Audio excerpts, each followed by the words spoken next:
김정은이 괌도 견제의 천주곡이라고 말했던 그 미사일 쏘아 올리는 발사 장면이요. 북한에서 무려 5번이나 공개됐습니다. 그 영상부터 먼저 보시도록 하겠습니다.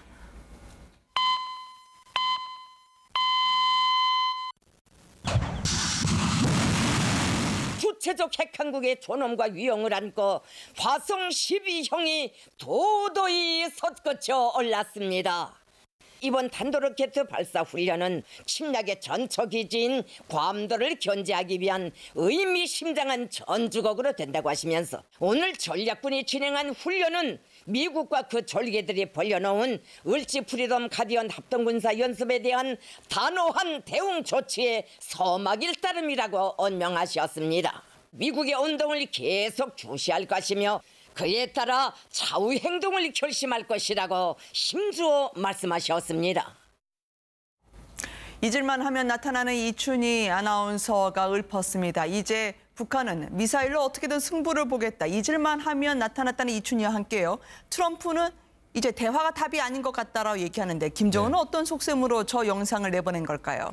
그러니까 지금 그 김정은 입장에서 보게 되면 지금 이제 외후 내환에 지금 휘말리고 있는데 특히 지금 모든 결정을 본인이 해가지고 본인이 책임져야 되는데 책임질 길이 없습니다. 그래서 이 자기의 책임을 외부로 돌리기 위해서 저런 도발을 하고 있는데 문제는 뭐냐면 많은 간부들이 저 도발의 끝은 어디인가 그런 의문을 가지고 있는 것이죠. 왜냐하면 언젠간 대화를 해가지고 풀어야 되는데 그 대화할 타이밍도 있고 풀어야 될 타이밍이 있는데 그 타이밍을 지금 다 망각을 하고 지금 저렇게 지금 나가고 있습니다. 그래서 많은 사람들이 우려를 하고 있어요. 그래서 김정은 입장에서 보게 되면 지금 당장은 저거밖에 할 게 없다. 그리고 이제 저게 화성 12호라는 것은 일단은 이제 실전 배치된 건 아니고요. 지금 시험 발사 단계에서 지금 노동당 군수공업부가 지금 그걸 성능을 테스트한 단계거든요. 그러니까 저게 실제로 위협되는 것이 아니고 일단은 갈 수 있는 능력은 있다는 것인데 저걸 완벽하게 테스트를 하려면 수십 번을 또 해야 됩니다. 그래서 아마 저런 테스트 가지고 지금 김정은은 장난을 치고 있는 것 같은 느낌이 들고 있습니다. 지금.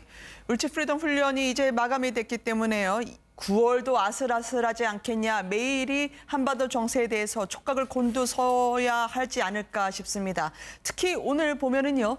우리 상공의 전략자상 F-35B와 B-1B 전투기와 폭격기가 일제히 뜬 게 상당히 이례적인 것으로 평가되고 있습니다. 훈련 종료와 동시에 지금 김정은이 두려워한다는 저 폭격기와 전투기 말이죠. 북한에서 특히 김정은 위원장은 어떻게 바라보고 있을까요? 사실 북한의 제일 취약 부분이 바로 항공 분야인데요. 그렇군요. 2008년도에 김정일이 3번을 중국에 간 적이 있었습니다. 그 간 이유가 중국이 개발한 젠텐 전투기를 도입하려고 했거든요. 왜냐하면 우리 공군이 보유하고 있는 FK-15나 16에 대적할 만한 비행기가 없기 때문에 그걸 대응하려고 했습니다. 그런데 그리고 끝내고 도입을 못했는데요.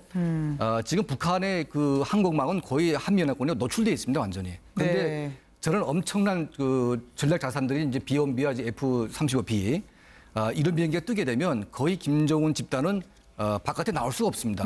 다만 문제는 뭐냐면 저게 만성화됐다는 게 문제입니다. 그러니까 계속 왔다 갔다만 하고 있고 한 번도 쏜 적은 없다. 그러다 보니까 저것은 이제 폼 잡는 어떤 저런 모습이 아닌가.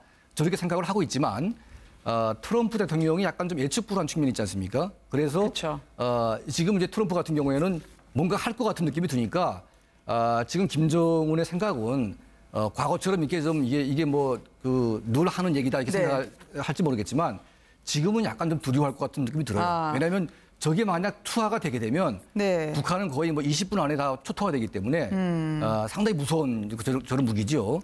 지금 북한의 우리 군사 훈련 기간 중간에요.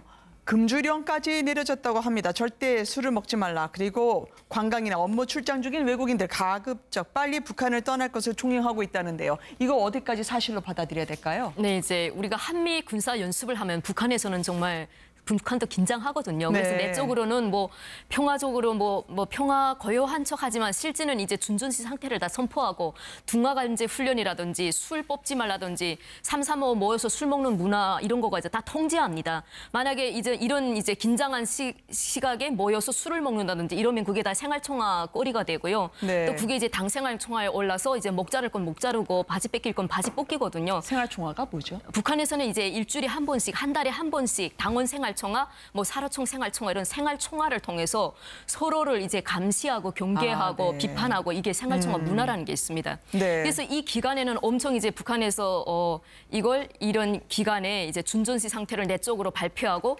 군인들 같은 경우도 신발끈을 풀지 않고 이제 잠들게 만들고 인민들 같은 경우는 뭐 이제 모여서 뭐 조기대 훈련이라든지 교도대 훈련이라든지 이 기간에 술을 먹는 사람들에게는 엄격한 처벌을 내리겠다. 이런 걸 해서 이제 한마디로 우리가 한미 군사 연습을 하면 북한은 쏜다는 거죠. 네. 그래서 이런 내용들이 통보로 내려오고 이런 걸 이제 북한 주민들에게 이제 알려줘서 그대로 행하게 하는 거죠. 바깥에는 정말 시끄럽게 김정은이 당장이라도 공습에 들어갈 것처럼 이야기를 하지만 정작 그 실상을 파악하고 있는 사람들은 북한 주민인 것 같습니다. 네. 이 말로만 전쟁하는 거 아니냐라고 하면서 오히려 미국이 평양에 폭격했으면 좋겠다고 얘기하는 주민까지 있다면서요. 들으신 네. 바가 있습니까?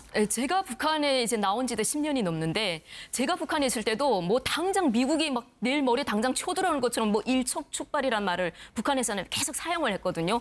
근데 뭐 전쟁도 안 일어나고 뭐 그렇지도 않아요. 뭐 맨날 우리만 계속 뭐 센 것처럼 그런 식으로 보도하고 뉴스 떼고 이러니까 북한 주민들이 너무 긴장. 전쟁은 언제 일어나고 미국 사람들은 언제 쳐들어오는 거냐. 이렇게도 이제 얘기를 가끔 농담으로 네. 이렇게 하기도 하는데 실제 북한 주민들은 이제 너무 이게 단련되다 보니까 이제 면역이 생겼다고 해야 되나요? 웬만한 준전시 상태라든지 뭐 일촉즉발이라고 해도 뭐 별로 긴장하지 않아요, 북한 네. 주민들은. 그러면서 뭐 말로만 다 전쟁을 하냐, 미국은 왜 또 가만히 있냐, 북한은 왜 또 가만히 있냐, 우리가 이렇게 핵강국이고 이렇게 뭐 강성대국이라고 하면 우리가 쳐야 되는 거 아니냐.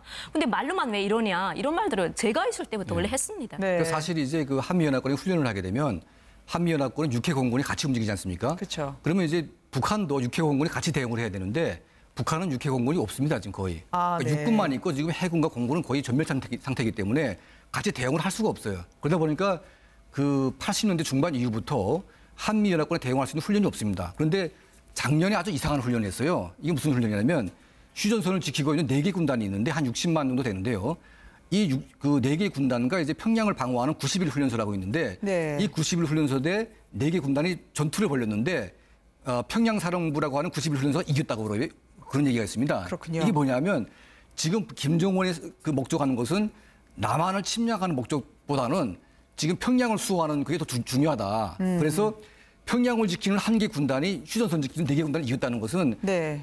이게 김정은이 말로는 지금 미국을 뭐 어떻게 하겠다고 막 떠들고 있는데 실제 내막은 자기 목숨을 지금 지키기 위해서 이렇게 발악을 하고 있다. 그게 지금 진짜 모습인 것 같습니다. 그러다 보니까 지금 북한 주민들은 저 김정은이 미사일 한두 발 쏘고 마치 뭐 큰 거나 한 것처럼 그렇게 고함을 지르고 있는데 실제 내막은 자기가 죽을까 봐 저렇게 지금 아주 이제 무서워서 떨고 있는 거다. 그렇게 지금 생각을 하고 있는 것 같습니다. 김정은에게 막상 그 초조함과 별개로 북한이란 그에게 대대손손 내려줄 좀 과한 표현이겠습니다만 부동산처럼 여기는 게 아닐까요? 무엇보다 세습 통치, 장기 집권 위해서라도 절대 핵을 포기하지 않겠다라는 태영호 전 공사의 전언이 있었는데요. 이 세습 작업, 후계자가 될 아들을 낳은 것으로 추정되는 리설주에게 특별 대우가 5년 전부터 시작이 됐습니다. 바로 2012년 이 모습으로 가보도록 하겠습니다.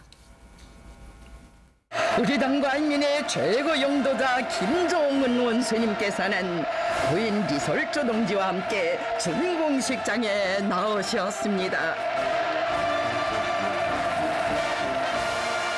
경애하는 김정은 원수님께서와 부인 리설주 동지께서는 능라인민 유원지를 돌아보셨습니다. 보수적인 북한에서 최고 지도자의 팔짱을 끼고 걷는 저 여성, 최고 지도자의 부인을 공개하는 거, 이 퍼스트레이디 상당히 많은 분들이 이례적으로 평가를 했거든요. 이름까지 알려줘서 말이죠. 네, 아버지와는 정반대로 자기 부인을 처음에 등장할 때부터 네. 이제 공식적으로 이제 주민들에게 노출을 시켰습니다. 그리고 이제 분명히 아나운서가 이설주 동지라고 분명히 밝혀졌는데요. 네. 김정일 같은 경우는 자기 부인을 데리고 이제 거동하는 걸 주민들에게 어떤 현지지도 동영상을 통해서도 절대로 보여준 적이 없습니다. 근데 김정은 같은 경우는 나이가 어릴 때 이제 갑자기 등극을 하다 보니까 이제 어린 나이 가지고 사람들이 말이 많은데 거기다 이제 장가까지 안 갔다면 성인이라는 이미지가 떨어지기 때문에 일부러 이제 이설주를 부인을 대동하고 주민들에게 이제 보여줌으로써 내가 이 나라의 수령이다 하는 걸 명시적으로 이제 보여준 것 같은데 네. 이설주 같은 경우는 이제 그 이설주가 김정은이 부인이 된 다음부터 이설주의 모든 생활은 이제 신화로 다 이제 여겨지는 거죠.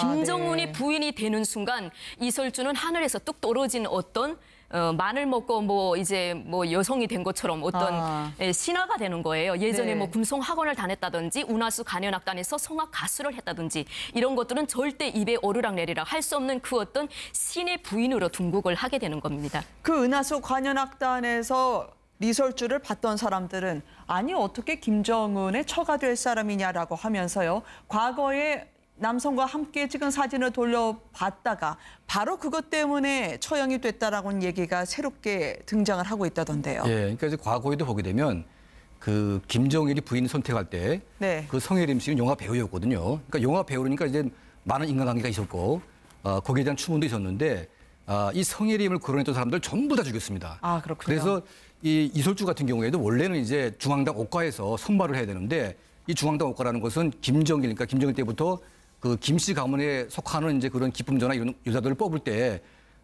중학교, 고등학교 초 때부터 이제 검열을 시작하거든요. 네. 그러니까 뭐 남자 관계가 있는지 뭐 몸 건강한지 체크를 하게 되는데 남자 관계가 조금만 있어도 이건 탈락이 됩니다. 근데 이설주 같은 경우에는 그런 중앙당 옥가의 기준으로 뽑힌 게 아니고 그냥 이제 김정일이 자기 아들에게 악단을 선물할 때 그 악단의 단원으로 뽑혔거든요. 그러다 보니까 이제 엄격하게 선발은 안 됐습니다. 그러다 보니까 그 이설주의 뭐 학교 시절 또 이제 악단 시절 때 연애도 했겠고 여러 가지 남자 관계가 있었는데 이런 관계 때문에 지금 그 친구들이 수근수근 말을 하는 거죠. 그러니까 이제 북한의 국가안전 보위성이 지도자의 부인에 대한 일체 유언비어를 단속해서 이걸 처벌하겠다고 지금 하고 있습니다. 그러다 보니까 말 한마디 잘못 걸릴 경우에는 아주 패가망신을 하는 거죠.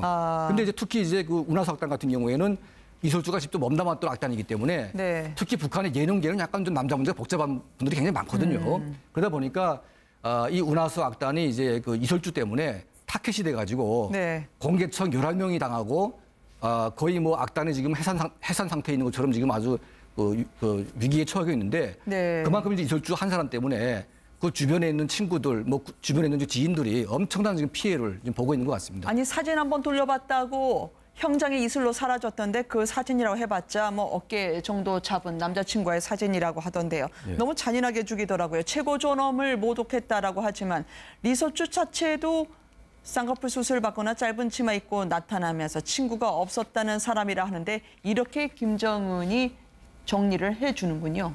김정은이 정리를 해주는 게 아니고 김정은이 옆에 있는 국가안전보위부에서 김정은의 존엄이자 이설주의 존엄이자 김정은의 존엄이 되는 겁니다. 그러니까 이 과거에 이설주가 비록 금송학원을 나오고 운하수 간현악단에 있었던 예술인이라 하더라도 김정은이 부인이 되는 순간 이설주에 대해서 어떤 최고 존엄을 조금이라도 이제 흐트러뜨리는 발언을 하거나 이러면 김정은을 헐뜯는 걸로 간주하기 때문에 국가안전보위부에서 알아서 스스로 이제 충성을 하는 거죠. 김정은이 말하기 전에 자기네가 알아서 책임과 의무감을 다하면서 이제 과잉 충성을 보이면서 이설주에 대해서 과거에 내가 금송학교 고등학교 다닐 때 이설주를 알았다. 나 이설주랑 같이 사진도 찍고 같이 밥도 먹은 적 있다. 뭐 이런 말도 못하는 거죠. 그러니까 절대로 이설주는 혁명의 어머니가 되는 겁니다. 지금부터 김정은의 부인이자 조선의 어머니가 되고 이제 후계자를 생산했기 때문에 혁명의 어머니가 돼서 이설주 덩지로 이제 칭하는 거죠. 아니, 그래서 절대로 그 존엄을 말하면 좋은 말도 하면 안 되는 겁니다.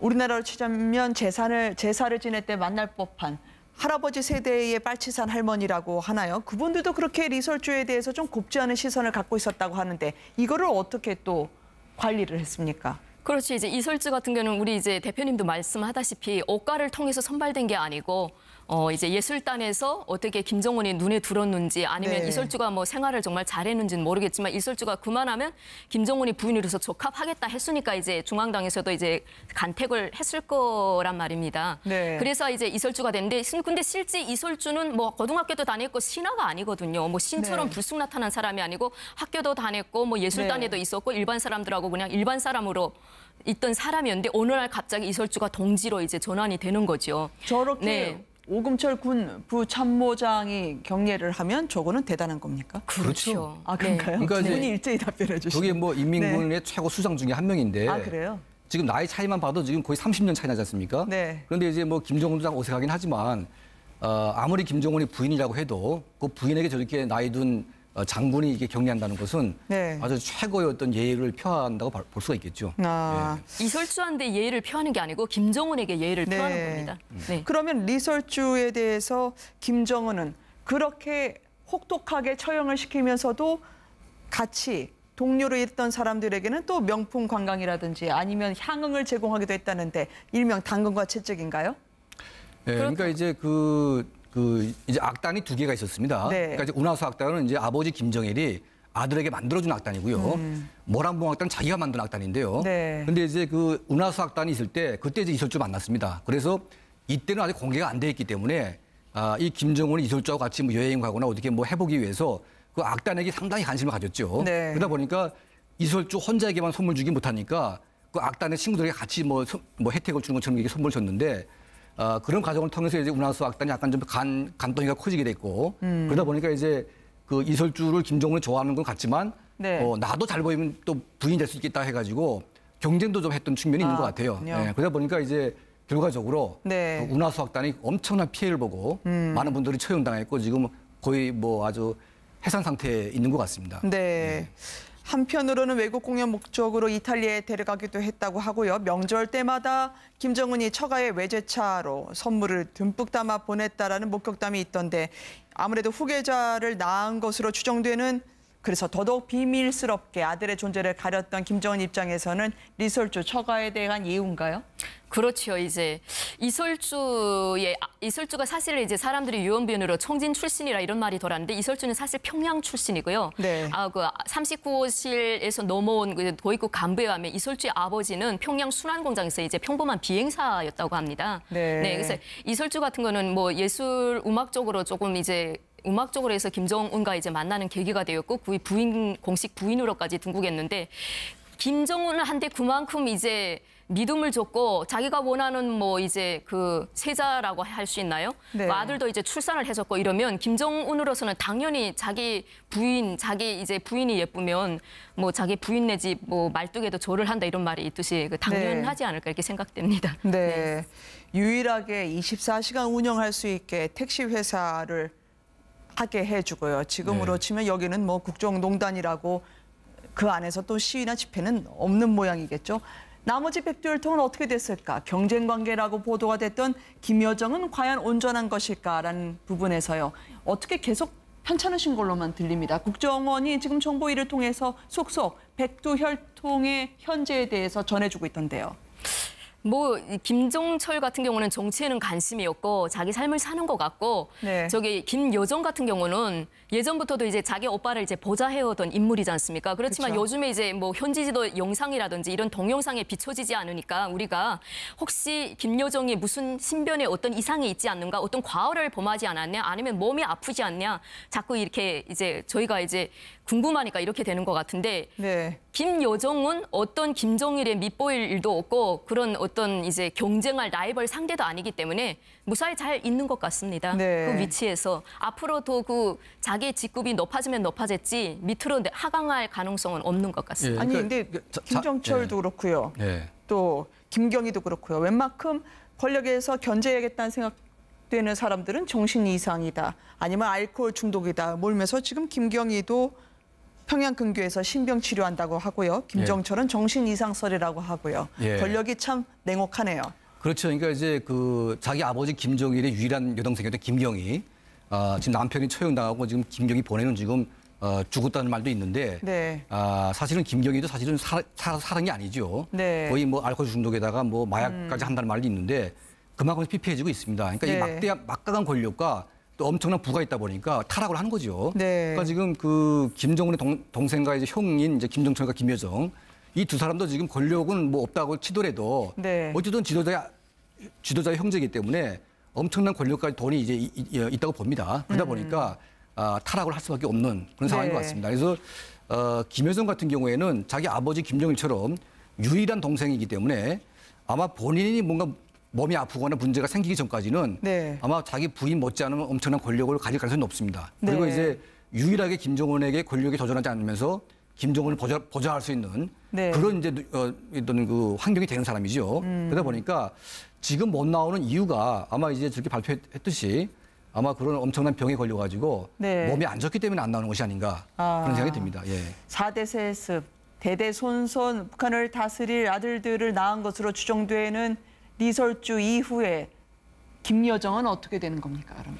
김여정의 권력은 정말 승승장구한다고 봐야 되겠죠. 네. 이제 워낙 수척해 보이는 모습이 네. 좀 최근 부쩍 많았었거든요. 네, 우리가 이제 동영상에서 김여정이 왜 저래 뭐 시집가서 임신한 거 아닌가, 얼굴이 왜 저렇게 결핵을 앓는 여성처럼 보이지, 막 이런 네. 얘기들이 오고 가고 있는데, 평양의 뭐 이제 봉화진료소라든지 특히 김부자네를 관리하는 그 의료 그쪽은 최선을 다하고 있기 때문에 뭐 네. 우리가 보다시피 이걸 걱정할 뭐 결핵 같은 거 걱정할 그런 건 아닌 것 같고요. 이제 김여정 같은 거는 김정은을 계속 보좌하면서 네. 권력이 좀 더 이제 승승장구하지 않을까 네. 이렇게 생각됩니다. 근데 사실 김여정의 남편 누군가 참 궁금한데요. 네.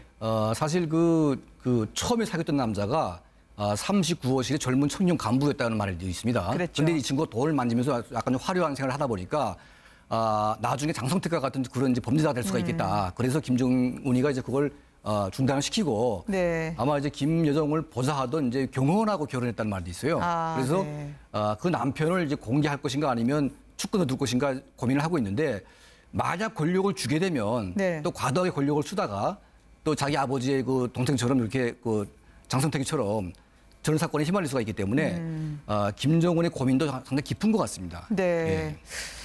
이게 별 이유 없이 몸이 나른해진다는 병이 김여정이 걸렸다는 병이고요. 반면에 리설주는 비행사 출신이었던 아버지를 김정은의 경호 책임자로 임명하게 하고요. 사실상 김정은을 움직이는 실력자로 진화하고 있다는 평가가 요즘 계속 나오고 있네요. 그렇죠. 예.